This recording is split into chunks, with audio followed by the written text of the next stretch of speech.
Alright, another one of the requested games.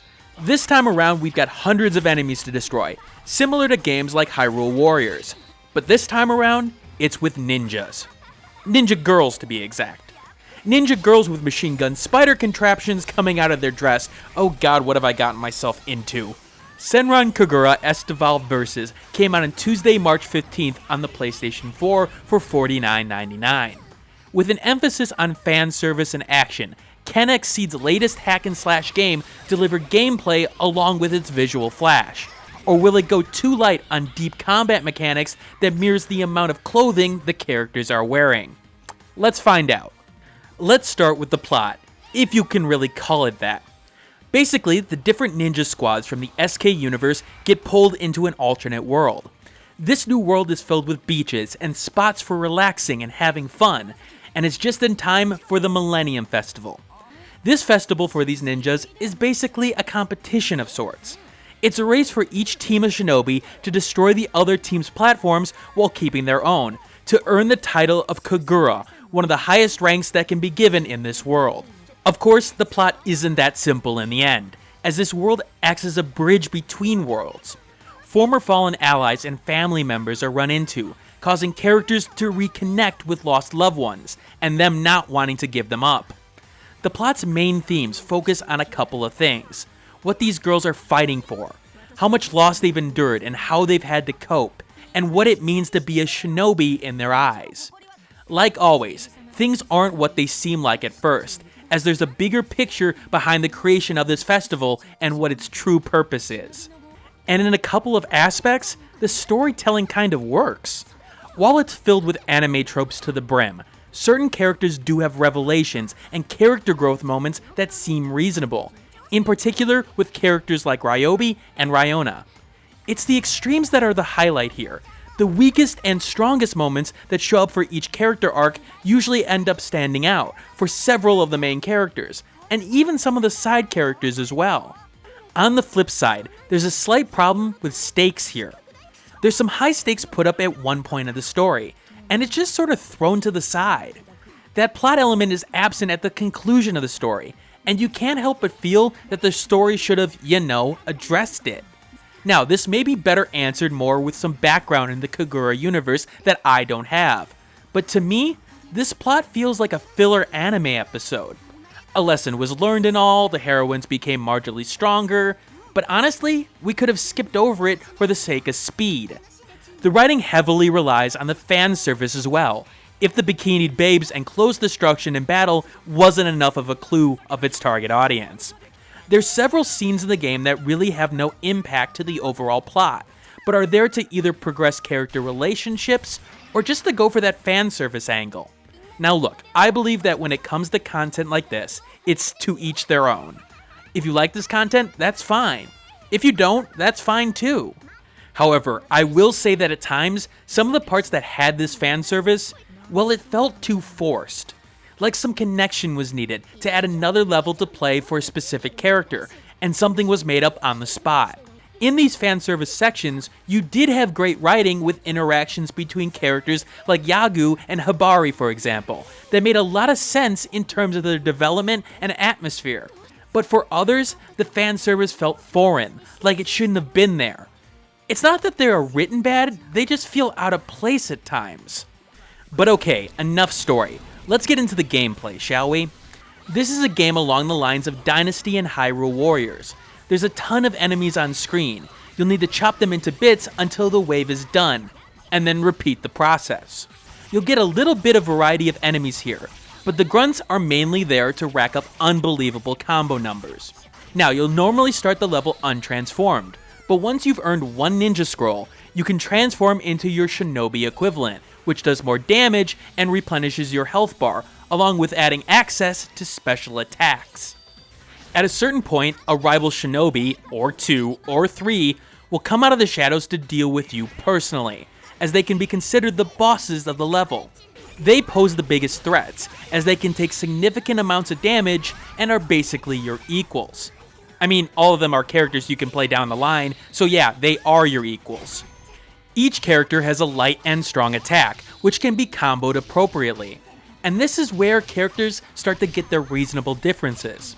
Some characters will have quick attacks that can keep the pressure on, while others focus on slow and methodical attacks that can be held down to deal more damage. At higher difficulties, you'll have to play reasonably different, as charging in with Hakura here, for example, just kept on getting my attacks interrupted due to the speed and number of enemies. Now at easy, it's more just slapping buttons until enemies are dead, but even then, the game does provide a small challenge. I will say that the amount of heroes here is nice, and there is some good differences in weapon variety here. It may have been a tiny bit of overkill, but it's better to go over than under in this case. You can earn ninja scrolls via regular attacks and damaging your opponents, and spending those earned scrolls will allow you to unleash a ninja art attack. And this is where the significant amount of damage can be done. Each character has 3 different skills that they can bust out, each costing a specific amount of scrolls, and if comboed correctly, can take characters down in one fell swoop before they have the time to react. And I really like the fact that you can combo and KO via this. There'd always be a rush when you can link those skills together to take down a character before they even had the ability to transform into their shinobi mode, which would give them their health back. Now with these skills, there's one thing you'll need to keep in mind. When using a ninja art, you are invulnerable, which can be great to get you out of trouble. But the same rule applies to enemy shinobi as well, and damage only starts registering after they are done with their animations. Even if they are smoking their pipe, guess what? It's still part of the animation, so wait until it's done. Defensive-wise, dashing is your best option in most cases, or moving strategically out of the way. Now you can block with the R1 button and deflect an attack, but I'm gonna be honest here, you need a lot of precision in order to do it. I found that the window in which to react is very, very small, and considering that some shinobi attacks don't really have a good distinguishing feature on when the attack is going to hit, that was a big problem. Hell, I abandoned blocking entirely at one point, just because no matter what I did, it never seemed to work. I do think it could use a tiny bit of an adjustment here. Now look, there's also other smaller combat features, such as when allies are fighting alongside you, you can do a team attack when chasing enemies in the air, which can again do significant amounts of damage. But in the big picture, how does the combat overall work? Well, reasonably. Those who've played games like Dynasty and Hyrule Warriors will feel at home here, and there is something to the spectacle combat as a whole, especially when the rhythm is kept up and there's no downtime. There is good small touches, like the ability to dash after an enemy thrown into the air, which shortens that downtime of nothing happening in battle, and you really feel like you're getting into a groove when you've pulled out a 2000 hit combo. Of course, part of the appeal is the fact that yes, your enemies can have their clothes knocked off in battle, and even removed entirely with a humorous cutscene to boot. These did get a couple of laughs out of me, and then the wonder of why the hell is this character not dying from frostbite right now? While yes, several people will be concerned that this is used as a reward for the game, and I would recommend to those people not to buy the game. Now, small note, the game does have a leveling system, which gets you more ninja scroll slots, higher attack and defense with level ups, as well as unlocking more in combos and abilities. Now, when playing outside the typical level area, you really felt the difference, as you'd get your butt handed to you, or you would be able to destroy everything.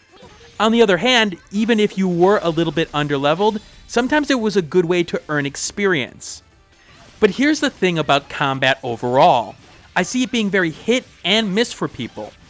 One of the things that differentiates XSEED games like Senran Kagura Estival Versus and Onichiabara Z2 Chaos, which I've reviewed before, is its lock-on system, or lack thereof in some cases. Now in this game, you can hit the touchpad to target a character, giving priority to an enemy shinobi before anything else. The thing is though, while the camera will lock on, your attacks won't. You have to be pointing the right way, which seems like a no duh Dragnix kind of statement. But a lot of these games force you in that direction when you've locked on. Not so here. Now, this can add to the challenge in a couple of ways, and for some parts that will be great. But a big part of the problem that can make this implementation a nightmare is, of course, the camera. The camera at times in this mode will be hellish, especially against corners of walls, as it gives you no angle to see while obviously having something going on. When controlling the camera via the manual mode, it's fine, but sometimes you can't turn it fast enough, so you'll have to use the lock-on mode. Hopefully this is something that they can improve for the future iterations of this game. In addition, things do get a bit more complicated with 2v1 and 3v1 shinobi scenarios, in particular with those that can interrupt your attacks or have ranged weapons. For example, I hated fighting Ryobi because she had a quick strong attack that could interrupt me repeatedly, and while it didn't do much in terms of damage, it was a nightmare when combined with others and trying to fight them off. Now don't get me wrong, this can lead to some tense moments, especially when you get low on health.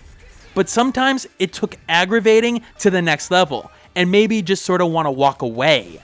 The main campaign also does start to drag a bit. While you definitely feel more equipped when leveled up, there's not a real variety in terms of missions or objectives at all. It's kill enemies, kill the shinobi, and move on. I do wonder if some elements would have done the game good, like a domination, capture the flag type mechanic that was seen in games like Hyrule Warriors. While the main combat can be fun, in particular with the ever-changing characters, sooner or later it's going to feel stale, and that's before the game is done and over with. Now there is collectibles to unlock and all the platforms in the game to find, which several of them are hidden and out of the way, but it doesn't do too much to keep the variety up in the end. But beyond the main campaign, there are the Shinobi Hearts missions that look a little bit deeper into characters, or at least tries to, and special missions as well. I actually found these stories did more for the actual character development themselves more than anything else, as they usually focused on one character and one character only. There's also an online mode where you can battle other players. While it's not the most complicated or robust in terms of rule sets, it can do the job in providing a challenge or two and some entertainment along the way. It still suffers from a lot of what the main core battle elements have, but I did get an hour or two of fun out of it. Visually, the game looks reasonable. Now the graphics aren't the highest of quality, but the art does work well here, and does emphasize the certain assets the game does attempt to focus on. Don't expect a world beater in terms of new visuals, but don't expect a slouch either, is the gist of what I'm saying. Now it is a nice touch that you can customize your fighters with outfits for both the regular and shinobi modes, even down to the type of underwear they wear. Yes, you get control of the underwear. Items you can put on characters range from dog and cat ears and tails down to gambler or sailor costumes. There's a reasonable variety of items to grab via the store, where you use the money you've earned in-game to buy various videos, music pieces, and accessories. Performance-wise, I will say that there can be a lot on screen at one time, and the game doesn't usually show the effect of it. Now, once in a while, I do see a slowdown when another wave spawns in, but in terms of the actual action, the game stays at a constant frame rate. Now, this may have been a Vita title as well, but it still feels at home here, and doesn't feel out of place even if a texture or two clips through the costumes. Sound design is good, and voice acting is passable. Now look, I only say passable as it is the original Japanese voice acting, with no English voice dubs.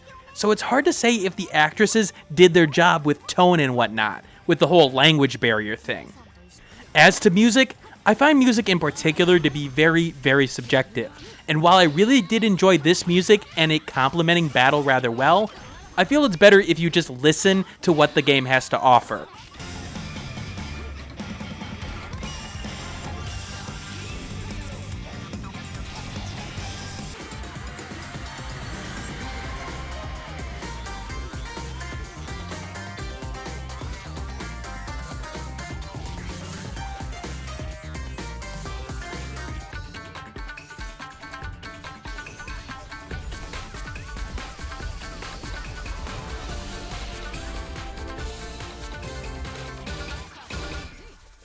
Senran Kagura Estival Versus does provide a set of gameplay and content here that is enjoyable, and when the game is running on all cylinders, it's definitely got the appeal for action fans out there.